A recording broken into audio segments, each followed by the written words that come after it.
నెల్లూరు జిల్లా ఉదయగిరి అభివృద్ధికి ప్రభుత్వం ప్రాధాన్యత ఇస్తుందన్నారు మంత్రి నారాయణ. ఉదయగిరిలో పర్యటించిన మంత్రి గత 2 ఏళ్లలో సంక్షేమం కోసం 1098.79 కోట్లు కేటాయించామని చెప్పారు. 4 కొత్త పరిశ్రమల ద్వారా సుమారు 4,000 మందికి ఉపాధి కల్పించనున్నట్లు వెల్లడించారు. సీఎం చంద్రబాబు నాయకత్వంలో రాష్ట్రంలో పెట్టుబడులు పెరుగుతున్నాయన్నారు.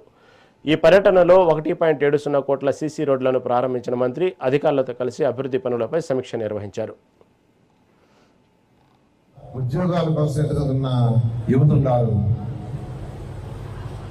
రాష్ట్రం ఈరోజు ఆర్థికంగా గత 5 సంవత్సరాలు చితికిపోయింది. గత ప్రభుత్వం 5 లక్షల పైగా 10 లక్షల పైగా 10 లక్షల కోట్ల పైగా అప్పు చేసి వెళ్ళిపోయింది. 10 లక్షల కోట్ల పైగా. ఎప్పుడైనా ఏ రాష్ట్రం డెవలప్ కావాలంటే ఇండస్ట్రీస్ రావాలి.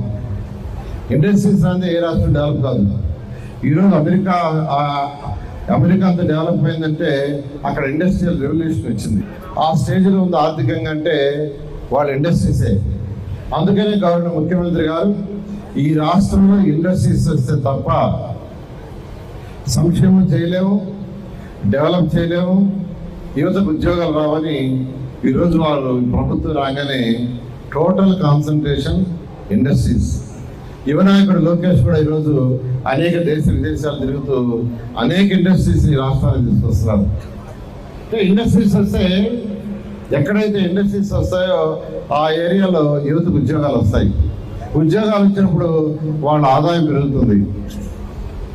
ఎక్కడైతే ఇండస్ట్రీస్ వస్తాయో అక్కడ ఇండస్ట్రీస్లో పనిచేసే వాళ్ళందరూ కూడా అనేక ఫెసిలిటీస్ కలిగించాలా. ఉద్యోగాల కోసం ఎదుగుతున్న